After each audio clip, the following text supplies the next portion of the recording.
excited to see Jim Gaffigan, as we always are here at The Late Show. And Jim, thank you so much for being here. Of course. And for bringing back more of your bourbon, by the way, the Father Time. Shall we test over there? Oh, yeah. There you go. Let's sell some bottles. A little liquid courage. So, you know, I love having a little cocktail with you and talking to you when we're on the show. But the problem is that even though you and I have been able to spend some time not on show, like talking off camera, it's just never enough to learn about Jim Gaffigan. Oh, well, there's so much more to plumb about you. You're a bottomless pit of interest. Oh, well, and I think that's Don't a compliment. oversell it. I think it's a compliment.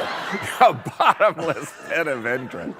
Yes, age cannot wither nor custom stale your infinite variety, Jim. Okay. And so what I like to do for special guests like you is Okay. that I like to ask them a series of questions we call the Colbert Questionnaire. Oh. And the questionnaire, and you know how St. Paul says, you know, then I shall know as surely as I am known. This, what it allows the world to know you, Jim. And the question is, are you prepared to be known? I am prepared.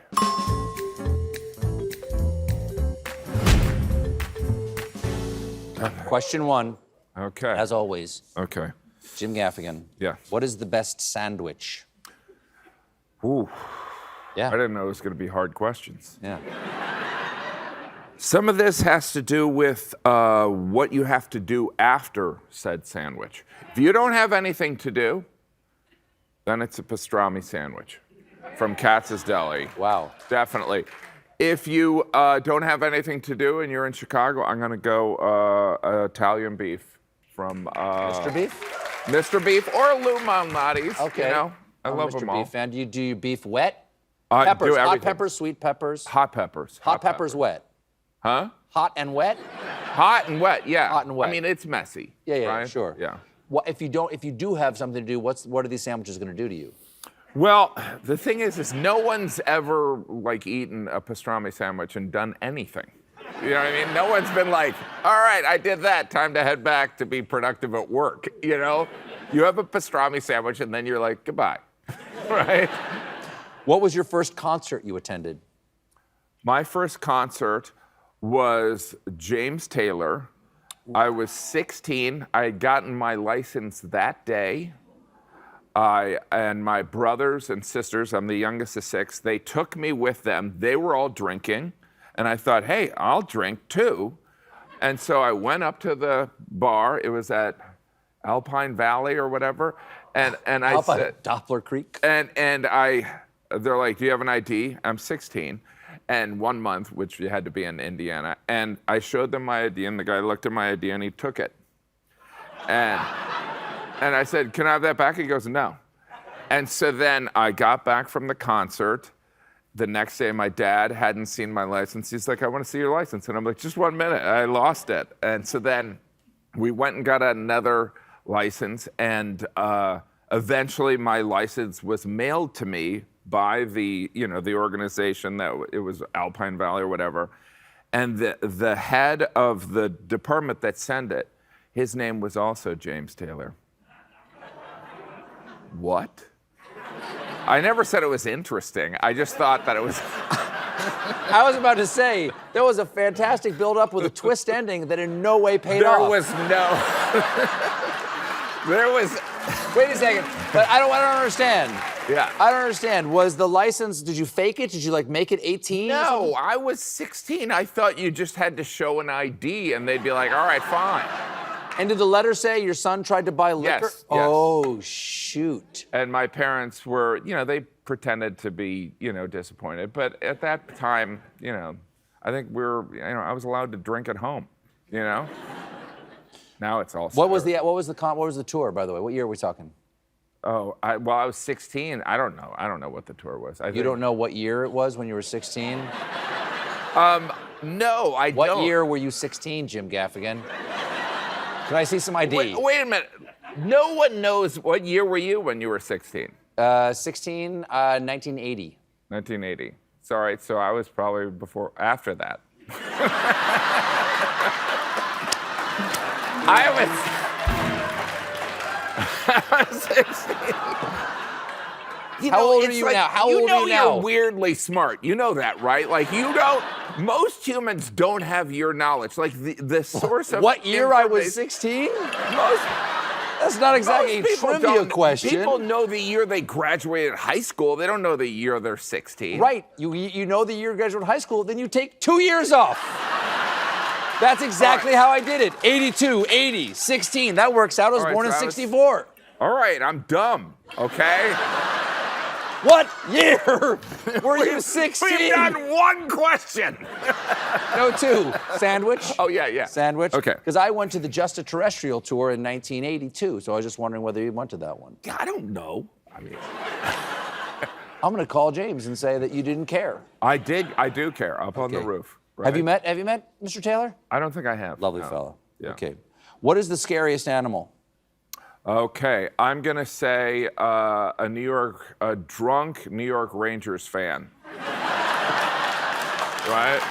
Have you run into one in the wild? Oh yeah. No, if you're walking around Penn Station and you know, like they lost or won, Neither one's that good? Okay. those people are having a good time. Jim Gaffigan, apples or oranges? Obviously apples. Yes. Right? Oranges, way too much work. And half the time not worth it. Right? Yeah. Apples all the way. Peanut butter on an apple. Peanut butter on an orange? Yeah. No. No. Have you ever asked someone for their autograph? I stood in line to get J.J. Walker's, Jimmy J.J. Dynamite Kid Walker? and he signed my Dynamite hat. That Was this at the James Taylor concert? No, I was much younger. I don't know what year it was, but but it was. Try to connect, I think man. I was Try to like connect. 8, but he came. We still lived in Illinois at the time, and I stood in line for a good hour, and he signed my cap. Oh, that's lovely. And it was amazing. That's fantastic. It was amazing. What do you think happens when we die? Well, thankfully, I'll never have to find out. You know, which is, I don't. Pearly I don't- gates? I Like don't- you going for that? The whole 9 yards? Sure. I don't know. I mean, yes, I guess, yeah, you want to believe that. I mean, I think I'm going to dodge the question. I think the more interesting question is, why are we, like human beings, and I witnessed this when my wife was very close to death, is that we exist generally in absolute denial about our demise. Sure. Right? So, like, the fact that when we've all lost someone, we've all been in touch with that fear and that panic and that kind of concern. But generally, we're like, I'm not going to die. I'm not going to die. So, I guess I don't know, but it's probably bad. I'm just too Catholic. I'm going to get in trouble. Really? I think, I don't know. I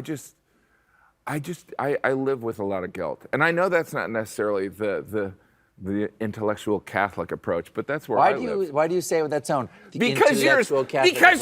smartest person I know. But I'm not necessarily an intellectual Catholic. My dad was sort of an intellectual Catholic. Yeah. He read. This isn't about me. Let's move on. No, but All right.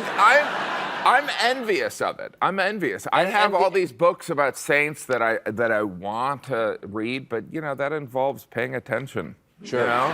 Do you have I'll throw a free ball in here. Yeah. You got a favorite saint? I mean, I just love the fact that so many of them were just scumbags that ended up turning it around. Right. Do you know what I mean? Like, that's what people don't realize. Like, we think of saint as these really holy people, but a lot of, Paul was a dirtbag. Yeah.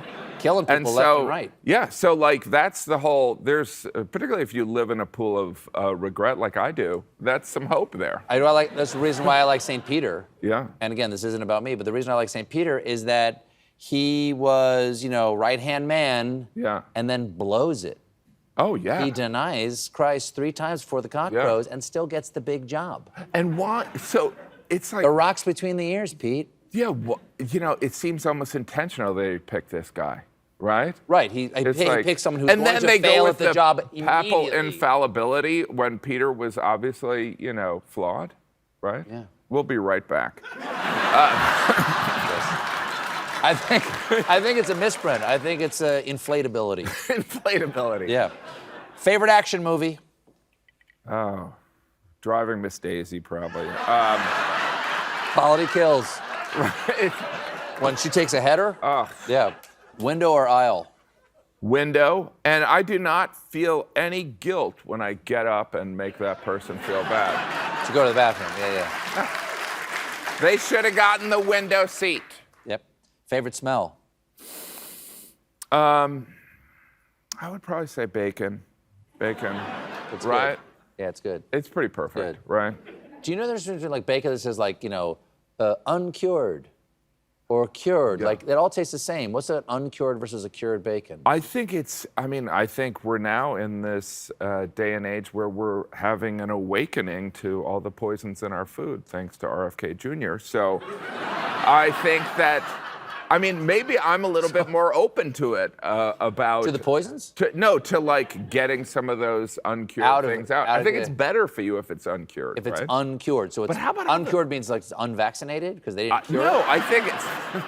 No, I think that it's... This pig died of COVID. Well, Eat we up. know that like cured meat is really bad for you, right? Just salt, right? Isn't that just I don't cured? know. I tell diarrhea jokes for a living. But no, there is something about. I just think the most interesting fact about bacon. What is the most? Hold on, ladies and every- gentlemen. Hold on. What is the most interesting fact about bacon, Jim? Every Gaffigan? Union soldier was given a ration of bacon. I think.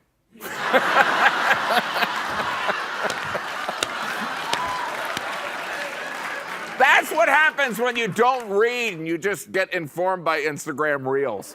You know? Least favorite smell?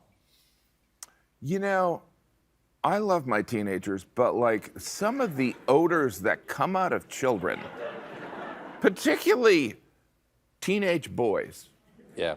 is unbelievable.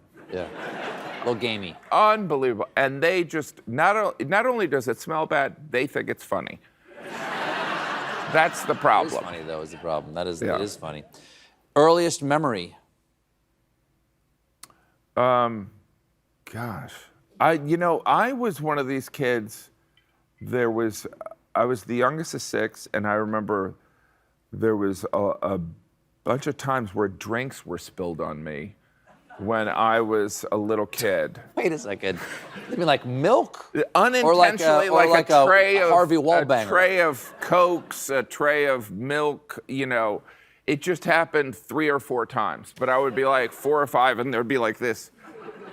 Maybe one of my brothers had hit the waiter, and these drinks would fall on me. So that's what I really remember. I remember drinks falling on me, which is really a metaphor for my life, right?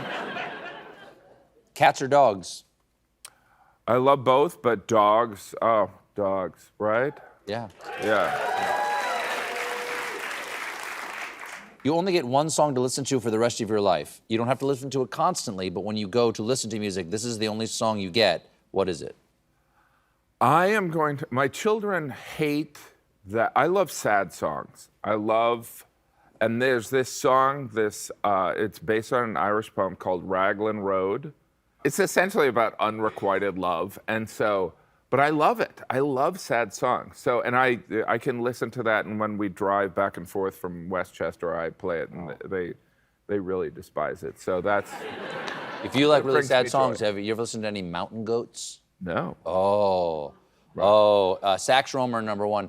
There's a line that goes, and a rabbit gives up somewhere, and a dozen hawks descend. Oh, wow. Every moment leads toward its own sad end. Well, you know about the Portuguese, that like the I know Portuguese... very little about the Well, Portuguese. the Portuguese... Other than all the octopus. The Portuguese have, there's, I wish, a sonata, or I can't remember the term, but like the sad song is such a cultural, important event in Portuguese culture that there are restaurants you will go to and people will come in and sing these sad songs because the Portuguese were such explorers. So like everyone would lose their wife or their husband, they'd go on a boat trip and they'd disappear. But it's a big tradition of sad songs, and I wish I knew the name of the thing. But do you know what I'm talking about? Fado. Amazing stuff. What is the song? Oh, my song? Raglan Road. Raglan Road, okay. Yes, and it's a poem by Patrick Kavanagh. Do you know it? Well, yeah, but Would you mind giving us a taste? you know, I mean, no, I can't do that. I'm not. I appreciate it. You know, see, let me explain something. There are some comedians that want to be musicians. I'm not one of them. Yeah, but can you recite the poem? On Raglan Road, I saw her standing there, and now I'm too nervous to even think of the words. Okay. But it is, I mean, go to your Spotify and check it out. And if you spend time in Ireland, they might play it in a pub. It's a pretty popular. I love how sad the Irish get. It's wonderful. Yeah.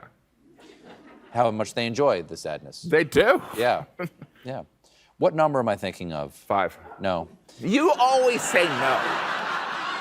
Well, it's no. You're wrong. You're wrong. Okay. Oh, because you're not. It's usually people think it's 1 to 10, but it's No, I am thinking of a number. Describe the rest of your life in 5 words. Nobody works harder than Gaffigan. Congratulations, Jim. Thank you. You're known. I'm known. Jim Gaffigan, everybody. We'll be right back.